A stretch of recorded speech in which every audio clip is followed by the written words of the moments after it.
Saat ini di sosial media ramai dibahas kesesatan Wahabi. Bagaimana menurut Ustaz? Wahabi mana yang dimaksud ini? Sekarang di Indonesia ini, jemaah sekalian, orang-orang Syiah lagi gencar-gencarnya mencari kesalahan ahli sunnah. Sekarang ini. Dan subhanallah, perilaku mereka di Indonesia persis perilaku mereka di Yaman. Sebelum terjadi perebutan pemerintahan kayak sekarang ini, persis sama, nggak ada bedanya. Jadi mereka di sana di Yaman itu mengemparkan isu-isu yang tidak benar tentang ahli sunnah dengan sama perkataan Wahabi. Seakan-akan Wahabi ini momok yang menakutkan, gitu kan?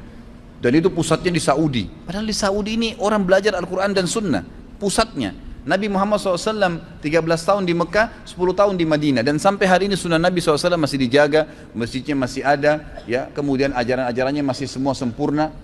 Dari mana kita bisa mempelajari kalau bukan dari tempat lahirnya Nabi dan tempat meninggalnya Nabi SAW? Apakah antum pikir Indonesia bisa lebih hebat agamanya daripada Saudi? Kan tidak mungkin. Maksud saya kota Madinah dan Mekah, ya, sumbernya di sana, gitu kan? Tidak mungkin itu.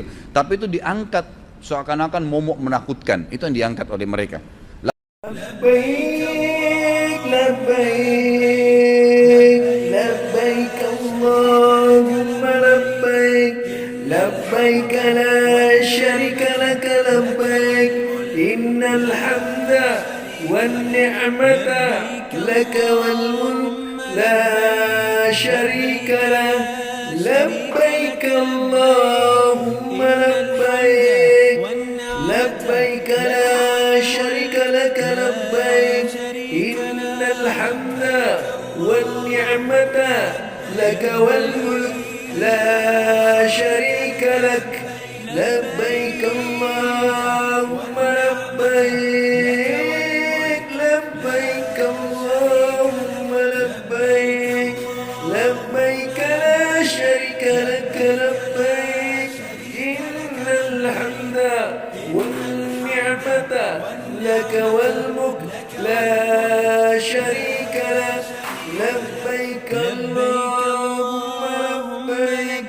لبيك لا شريك لك لبيك إن الحمد والنعمة لك والملك لا شريك لك. بسم الله الرحمن الرحيم. Assalamualaikum warahmatullahi wabarakatuh. Alhamdulillahilladzi arsala rasulahu bil huda wa dinil haq liyudhhirahu 'ala ad-dini kullih wa kafa billahi shahida. Fa inna ahsanal kalami kalamullah wa khairal huda huda Muhammad sallallahu alaihi wasallam wa syarrul umuri muhdatsatuha.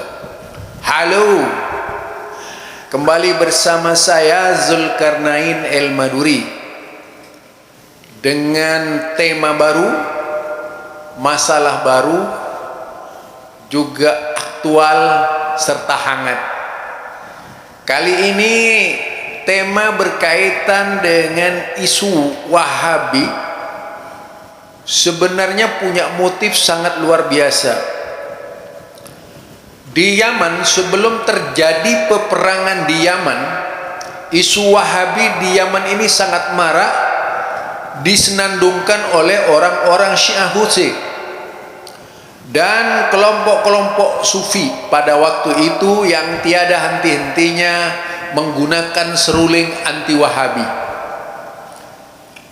Percikan-percikan anti Wahabi yang sangat luar biasa di Yaman ini membakar massa Yaman yang beraliran Syiah, kemudian memberontak dan menjadi Khawarij menguasai wilayah Yaman ketika itu. Tentu tujuannya tidak lain karena mereka ingin berkuasa. Yaman kemudian menjadi target dari perbuatan anti Wahabi tersebut. Mereka memberontak, mereka menjadi Khawarij.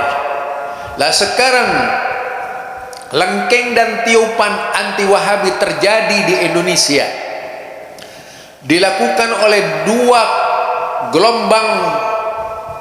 Gelombang pertama, gelombang yang ditiupkan oleh Aswaja, Mereka yang terpengaruh cara berpikir orang-orang Syiah atau yang dikenal dengan Rafidhah. Di Indonesia Rafidhah sangat luar biasa. Di Indonesia Rafidhah itu masuk ke ketiak orang-orang yang dikenal dengan Afwaja dan juga berusaha masuk ke Muhammadiyah. Tujuannya menguasai sektor-sektor ini agar juga bisa menimbulkan chaos yang tentu saja tidak pernah diharapkan oleh kita. Di Indonesia, orang yang paling depan berteriak anti Wahabi ini dilakukan oleh Aswaja. Aswaja dalam hal ini adalah sebenarnya kelompok tradisional. Mereka yang senantiasa membenarkan amalan-amalan tradisi menjadi bagian dari agama. Mereka berteriak lantang menyuarakan anti Wahabi. Mereka berteriak nyaring menggemakan anti Wahabi. Tujuannya yaitu untuk menimbulkan peperangan antara orang yang dituduh Wahabi dengan kelompok mereka. Sebagaimana sengaja ditiupkan oleh Idrus Ramli sebagai singa Aswaja, memprovokasi umat, membakar semangat umat untuk menyerang Wahabi. Bahkan bisa terjadi pembunuhan terhadap orang-orang yang dituduh Wahabi karena sikap yang ditiupkan oleh Idrus Ramli tersebut. Apalagi dari orang-orang yang sama muncul pernyataan-pernyataan sumbang sekitar Wahabi, kalau Wahabi berkuasa akan dibunuh. Padahal kita tahu negeri Wahabi sendiri selalu memberikan yaitu banyak minuman ketika jemaah haji ini datang ke Mekah. Sampai sekarang tidak pernah terjadi pembunuhan terhadap orang-orang yang berbuat bid'ah. Mereka hidup aman di Arab Saudi. Tidak sedikit tenaga kerja dari para pelaku bid'ah hasanah ini yang dikirim ke Mekah. Mereka hidup mencari harta di negeri Arab Saudi sana. Kenyataannya mereka bisa hidup leluasa, hidup nyaman, dan mereka pulang membawa yaitu memborong dan memboyong harta-harta yang didapatkan dari Wahabi tersebut dibawa pulang ke Indonesia. Itu fakta bahwa cerita tentang pembunuhan yang dilakukan oleh Wahabi tidak benar. Di Jawa Barat tidak sedikit yaitu orang-orang di Jawa Barat yang berangkat ke Mekah. Di Jawa Timur tidak sedikit orang-orang yang di Jawa Timur berangkat ke Mekah sebagai TKW, sebagai TKI. Kenyataannya mereka aman-aman saja. Sementara ulama-ulamanya yang anti Wahabi di Indonesia membakar massa untuk memusuhi Wahabi. Ini macam-macam perbuatan yang tidak benar, perilaku-perilaku yang tidak sesuai dengan norma Islam.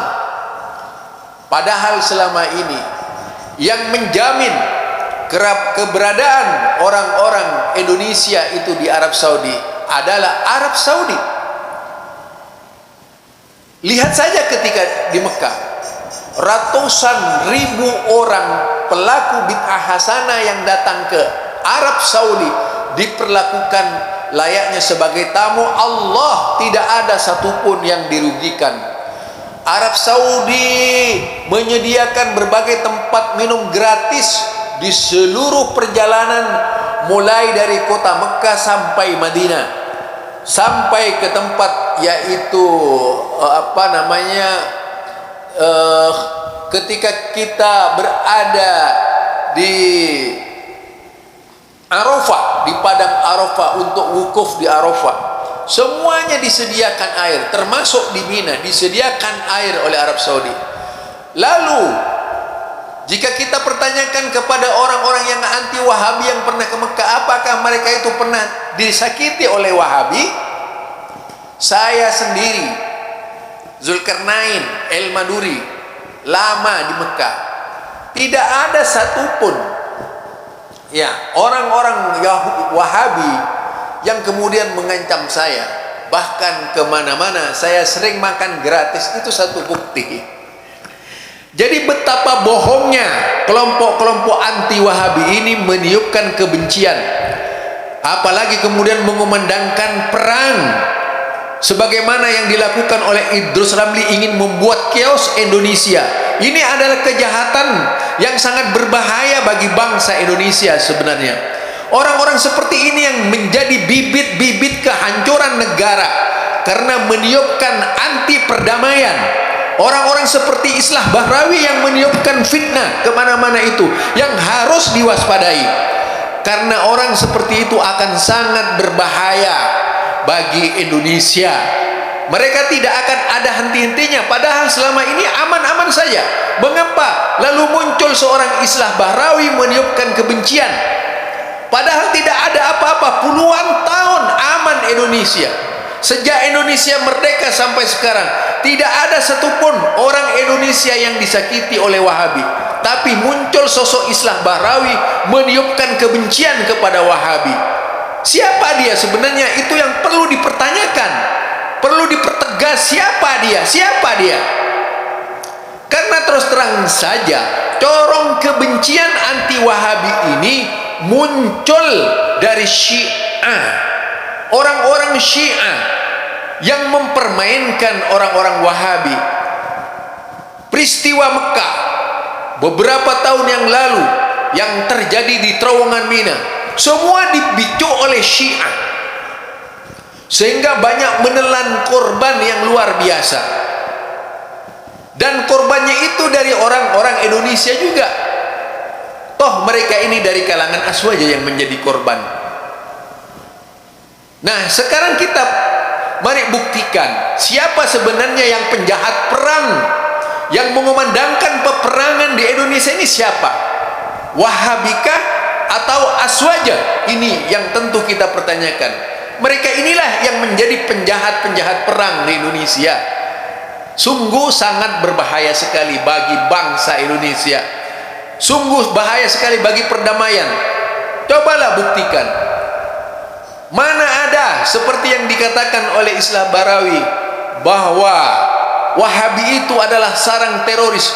Buktinya selama ini, sekali lagi saya sampaikan bukti konkret selama ini, sejak Ja'far Umar Talib terus mendakwakan, katakanlah mendakwakan ajaran-ajaran Wahabi. Siapa di antara muridnya Ja'far Umar Talib yang menjadi teroris? Siapa di antara muridnya yaitu Abu Nida yang menjadi teroris? Siapa muridnya? Siapa di antara muridnya Abdul Hakim Amir Abdad yang jadi teroris? Siapa di antara muridnya Yazid Jawas yang jadi teroris? Tunjukkan satu saja. Jangan orang-orang teroris yang ngaku Wahabi lalu dikatakan Wahabi. Ini kebodohan Islah Bahrawi menurut saya. Jadi sudah bertahun-tahun mereka itu berdakwah. Siapa dari seluruh yaitu senior-senior Salafi yang sejak tahun 80-an berdakwah di Indonesia yang menciptakan teroris? Silahkan perhatikan. Yang mana? Yang mana perlu ditunjukkan itu kepada saya. Jangan orang-orang yang ditahan itu, kalau mereka mau mengklaim Wahabi, Al-Qurannya sama, kenapa tidak kemudian Anda katakan itu Islam yang memberontak? Mengapa kemudian hanya Wahabi? Al-Qurannya sama, sunnahnya sama, lalu Anda katakan itu Wahabi. Apakah Anda akan mengatakan kepada Islam bahwa Islam itu Wahabi, sehingga harus dihancurkan Islam itu? Atau ini kebencian orang-orang luar Islam melalui tangan-tangan Anda yang ingin sengaja merusak Islam? Jadi sekarang sebagai pemerintah harus bertindak bijak. Siapa sebenarnya yang mengobarkan peperangan dan permusuhan? Kita damai-damai saja sejak tahun, yaitu adanya Muhammadiyah sampai sekarang ini, munculnya dakwah salafi tahun 80-an sampai sekarang, tidak ada apa-apa. Yang terjadi perang di Yaman itu karena Syiah yang menuntut penghapusan terhadap Al-Quran, surat di dalam Al-Quran, yaitu surat An-Nur ketika itu. Jadi banyak sekali permasalahan di Indonesia ini yang perlu mendapatkan perhatian dari kita. Jangan kemudian orang yang bukan ulama ngaku ulama, mereka yang tidak tahu masalah ngaku banyak masalah. Sebenarnya siapa yang menghidupkan api di Indonesia ini? Yaitu setelah munculnya tokoh-tokoh tertentu seperti orang yang mengaku Abu Salafi atau yang disebut Syekh Idahram dengan tulisan-tulisannya yang tajam meruncing, tujuannya yaitu menghantam Wahabi karena kekalahan dakwah mereka di Indonesia, lalu menimbulkan berbagai macam spekulasi di Indonesia. Mereka mencari keuntungan dari isu Wahabi ini, melibatkan sekian banyak kelompok yang ada di Indonesia. Tidak sedikit kelompok-kelompok yang masuk dalam permainan mereka. Ini yang perlu diwaspadai oleh kita sekalian, agar kita tidak termasuk bagian dari provokator yang sengaja memprovokasi anak-anak bangsa supaya saling bunuh-membunuh.